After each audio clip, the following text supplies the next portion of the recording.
রমজান মাসে শয়তান কি সত্যিই শিকলে আবদ্ধ থাকে? তাহলে মানুষ কেন পাপ করে? রমজান মাসে শয়তানকে যদি শিকল দিয়ে বেঁধে রাখা হয়, তাহলে মানুষ এই মাসে কেন পাপ কাজে লিপ্ত থাকে? কেন মানুষ গুনাহের দিকে পা বাড়ায়?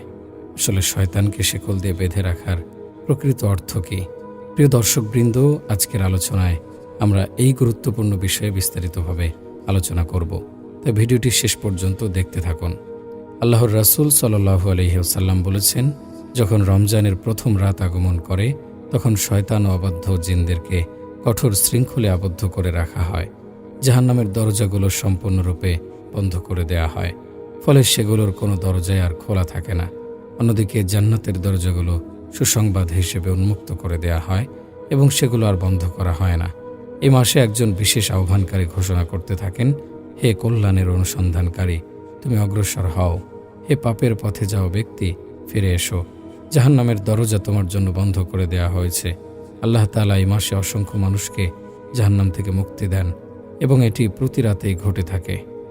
শয়তানকে শেকল দিয়ে বেঁধে রাখার মূল উদ্দেশ্য হল সে যেন আল্লাহর নেক বান্দাদের ধোঁকা দিতে না পারে, তাদের অন্তরে কুমন্ত্রণা দিতে না পারে। এ মাসে মুসলমানরা যেন নিরবিচ্ছিন্নভাবে একমাত্র আল্লাহর ইবাদতে মনোনিবেশ করতে পারে। শয়তানের কোনো ফাঁদে যেন তারা না জড়ায়।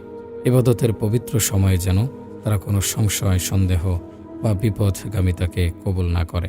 প্রখ্যাত মুহাদ্দিসগণ এই প্রসঙ্গে ব্যাখ্যা করেছেন যে শয়তানকে শেকল দিয়ে বেঁধে রাখার বিষয়টি আক্ষরিক অর্থেও হতে পারে, আবার রূপকার্থেও বোঝানো হতে পারে। কাজী আজ রহমতুল্লাহি আলাইহি বলেন, রমজানে শয়তান শেকলে আবদ্ধ থাকার অর্থ সরাসরি এটি রূপকার্থেও গ্রহণ করা যেতে পারে। রূপকার্থে ব্যাখ্যা হলো, রমজানে শয়তানের প্রতারণার ক্ষমতা দুর্বল হয়ে যায়, তার ধোঁকাবাজির শক্তি কমে আসে, যার ফলে সে মানুষের ওপর তার পূর্বের মতো প্রভাব বিস্তার করতে পারে না। উক্ত হাদিসটি বাস্তব জীবনের ঘটনা প্রবাহের প্রতিফলন ঘটায়, যা আমরা নিজের চোখেই দেখতে পাই। আর যদি এই হাদিসের আক্ষরিক অর্থ গ্রহণ করা হয়, তাহলে বোঝা যায় যে মানুষ সাধারণত, যদিও রমজানে শয়তান বন্দী থাকে, তবুও মানুষের নিজস্ব কুপ্রবৃত্তি তাকে পাপের দিকে ঠেলে দেয়।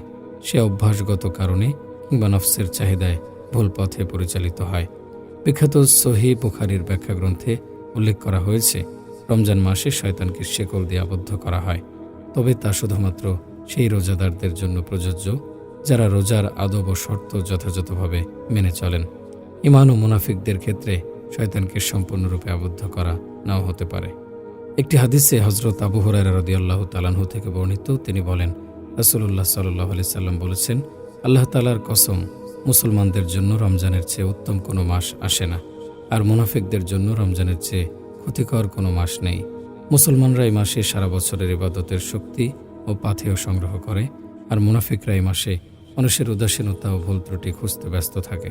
ফলে রমজান মাস মুমিনদের জন্য রহমত আর মুনাফিকদের জন্য ক্ষতির কারণ হয়ে দাঁড়ায়। রমজানের আগের 11 মাস পাপের প্রভাবে অনেক মানুষ রমজানেও পাপের কাছাকাছি থাকে। একে এভাবে ব্যাখ্যা করা যায়, যেমন একটি লোহার টুকরো দীর্ঘক্ষণ আগুনে থাকলে তা আগুন থেকে বের করার পরেও কিছুক্ষণ গরম থাকে। আবার একটি গাড়ি যদি দীর্ঘ সময় ধরে চলতে থাকে, সেটি ব্রেক করার পরেও কিছু দূর গড়িয়ে যায়। ঠিক একইভাবে মানুষ যদি টানা 11 মাস পাপ কাজে লিপ্ত থাকে, তাহলে রমজান মাসে এসে হঠাৎ করে সবকিছু বদলে ফেলতে পারে না। সেই পূর্ববর্তী গুনাহের প্রভাব তার উপর থেকে পুরোপুরি সরে যেতে সময় লাগে। রমজানের সব শয়তানকে বন্দী করা হয় না, বরং কেবলমাত্র অতিরিক্ত দুষ্ট ও প্রভাবশালী শয়তানদের বন্দী করা হয়। তাই অন্য দুর্বল শয়তানদের প্ররোচনায় মানুষ তখনও পাপ করে। রমজানের শয়তানের সরাসরি প্রভাব কমে যায়। আবার কেউ বলেন, শয়তান বন্দী হওয়ার অর্থ হলো মানুষের অন্তরে ইবাদতের আগ্রহ বৃদ্ধি পাওয়া, পাপের প্রতি অনীহা তৈরি হওয়া। অর্থাৎ এখানে রূপকার্থে শয়তানের প্রতি দুর্বল হয়ে যাওয়া বোঝানো হয়েছে। আক্ষরিক অর্থে শয়তানকে শিকলে বাঁধা হয় না, তবে অনেক আলেমের মতে আল্লাহ তাআলা প্রকৃতপক্ষে শয়তানকে শিকলে আবদ্ধ করেন।